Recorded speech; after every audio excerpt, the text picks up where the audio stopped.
For a long time now, I've had an issue with how preservation at large is approached within the retro gaming community, and that really came to a head this week as a massive lot of Neo Geo Pocket prototypes went up for bid on Yahoo Auctions Japan.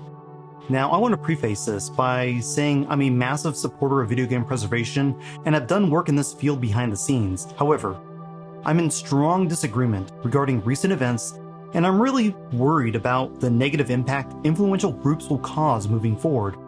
So I don't make this to bring anyone down, but to hopefully change minds on the way we approach this going forward. I'm Genovi, this is Retro Impressions, and with that out of the way, let's jump into it. In an effort to acquire the Neo Geo Pocket prototype auction lot, the Video Game History Foundation's founder, Frank Cifaldi, sent out a message saying, "Heads up, we're trying to digitally preserve 70 prototype cartridges for the Neo Geo Pocket, including at least 2 unreleased games, but I don't think our very generous sniper bid is gonna cut it." Tweeting to see if any big NGP fans with deep pockets want to throw down. I want to be clear, we are in the 5-figure range here, and I personally think this money could be better spent elsewhere. But if this system means a lot to you, and you've got at least $1,000 to throw towards it, maybe we can team up here. There's a risk I'm alerting competing bids to the auction with this tweet, but at this point I think everyone in the game has seen it. Link here, DMs open if you want to help, large amounts only please. I don't want to do a lot of bookkeeping. Now, we're going to ignore how weird it is to solicit donations, then say only people with deep pockets need apply, because there's a larger problem here. I have a massive issue with Frank's approach from a few angles and feel it damages the overall cause he's trying to support. How's this the case, you may be thinking? Well, let me tell a couple of stories to illustrate the broader picture when it comes to undumped and unreleased games in general. First up, let's look at IMSA for the 3DO M2. IMSA is a unique case as it was finished, then cancelled along with the system it was designed for. So you needed one of the rare 3DO M2 prototypes or a development kit in addition to the software. Everyone in the M2 community knew this game existed, but it appeared to be lost. So folks with access to the 3DO M2 had an unreleased console without any software, kind of like the Super Nintendo PlayStation. 2 people were leading unrelated quests to locate IMSA. They were Technorg, also known as Nike X, and Windows Killer. Also, not much was known about the team behind the game, so they reached out to people who held positions at 3DO during the game's development to gain a lead. Technorg reached out to Phil Burke and Kevin Hester, who were both happy to discuss IMSA, but neither had kept copies of the game. They both echoed the same advice. If anyone had a copy, it would be Tom Bazzano or Ed Rotberg. Unfortunately for Technorg, neither could be reached, and his quest to locate IMSA grew cold. In the meantime, Windows Killer obtained a copy of the game along with a tech demo called Shooter 2D from one of his programmers, Alex Werner. Windows Killer would release Shooter 2D in December of 2008 to help draw attention to what they had but still refused to dump, stating that Werner requested the game only be shown but never released. Promises were made to release a video of the game in action, but it never happened. Tensions within the M2 community were high, leading to frustrations and infighting between people concerned with preserving the game and those in the business of collecting and selling rare unreleased games who grew tired of the topic of preservation over ownership. As had been done in the past, a petition was started requesting the public release the game, even if it required the community to raise money to compensate Windows Killer for it. Windows Killer responded with the following message: 1. I'm not selling it. 2. I'm not releasing it, since it's copyrighted and licensed work, and I'm also not going to risk losing trust of the person who gave it to me. Morality, anyone? 3. It's preserved for the next 30 years, so don't worry. A backup is stored on a DVD RAM Type 1 cartridge, which is in turn stored in a temperature-controlled room. So please stop your selfishness. If you want the game preserved, then be quiet because it is. You want a copy of it? Sorry. But that won't happen.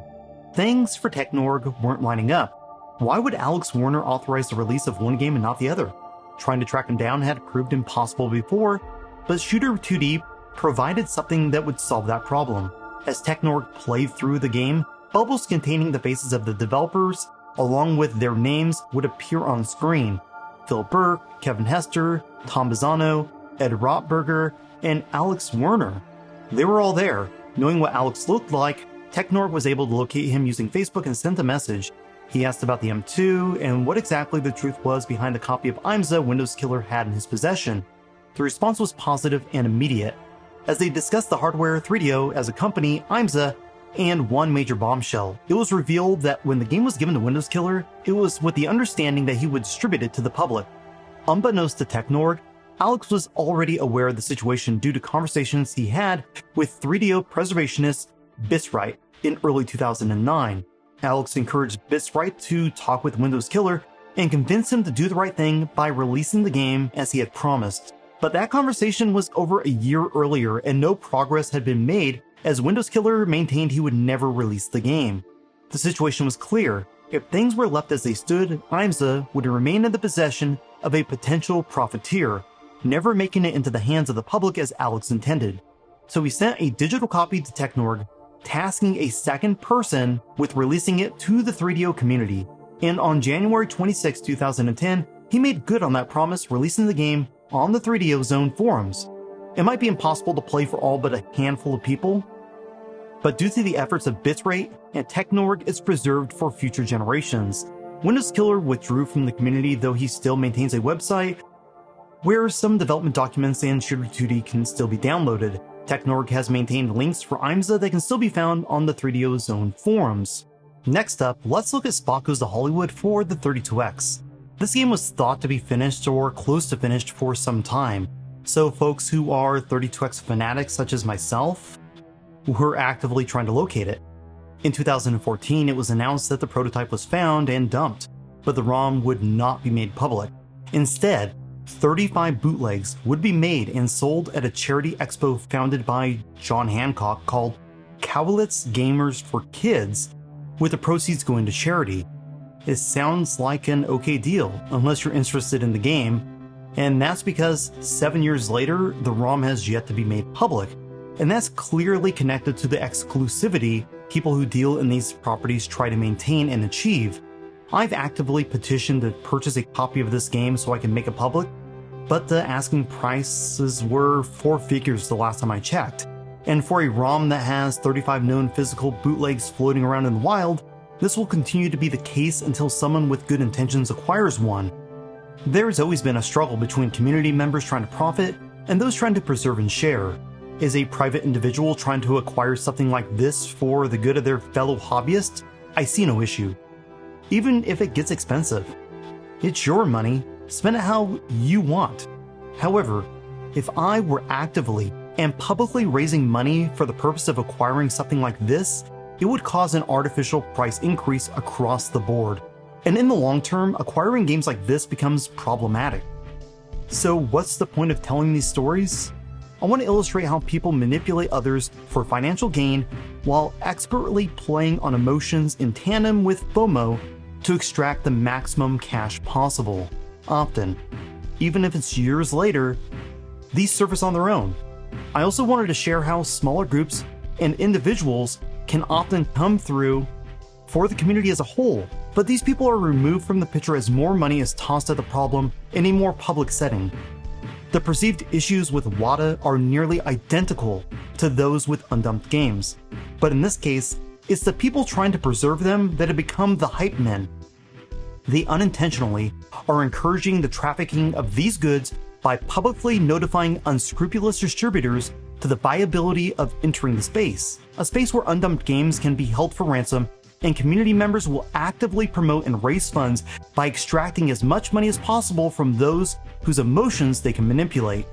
This is an issue about supply and demand, and when we as a community show that we are willing to supply large sums of cash to those holding items we would like to see preserved, it further promulgates the financial viability to a profiteer who could care less about anything but conning folks out of their money. When Frank said, "I personally think this money could be better spent elsewhere," he was absolutely correct. The money could and should be spent elsewhere to further the work they already have in the pipeline. The need for a free public source such as Sega Retro or a paid view source, much like Paster for court documents, is desperately needed. And while I don't know if the Video Game History Foundation plans to do this, every single soul I know in the space has the hope and expectation that they will. And I do too, because I'm not sure they have a point as an organization without a public digital portal. When he said, "There's a risk that I'm alerting competing bids to the auction with this tweet, but at this point, I think everyone in the game has seen it," he's way off the mark here. Everyone in the game had seen it, but now scum scalpers who take advantage of people for a living are alerted to a new revenue stream via emotional manipulation for a market they may or may not have already been aware of. So did the Video Game History Foundation win? Let's check back in with Frank. Auction's over. Congrats to whoever won it for the pricey sum of $13,545. That was just a hair over our bid, but for all we know, the other bidder might have kept going forever. We did our best. Hopefully my intuition is wrong, and that we'll see these games someday. This was followed up with, "Here, go look at these instead. Excellent work here as always. And if you're more into ROM kart era prototype stuff, I've assisted with or directly contributed literally hundreds that HP should be looking at soon. As Game History Hour listeners know, we literally fly to people's houses and digitize rare things sometimes." So they contributed to pushing the price up to over $13,000, in addition to shining light on the potential of signal boosting future sales of unreleased games, while letting potential sellers know if it's interesting enough, they will help with raising funds to boost the price. I don't fault Frank for doing this and believe he means well in this regard. I just think it's the wrong path. In addition, by pointing out his contributions to the Hidden Palace, along with the massive game dump they just released, I think it's clear that the focus should be on non-public deals, physical donations, and using donated funds to further the work that's already at hand. Personally, I cannot support tactics that will encourage gamers to be held ransom with the expectation of mass amounts of money being raised due to prior actions from the community. That may or may not be the case with this particular auction, but the actions taken trying to acquire it certainly set an uncomfortable precedence moving forward. There's a ton to preserve and a lot of work to be done with items that have zero acquisition cost, and that's where we should be focusing. Ultimately, we set preservation back when we feed into a system like this and don't choose to spend money in a more ethical and meaningful way.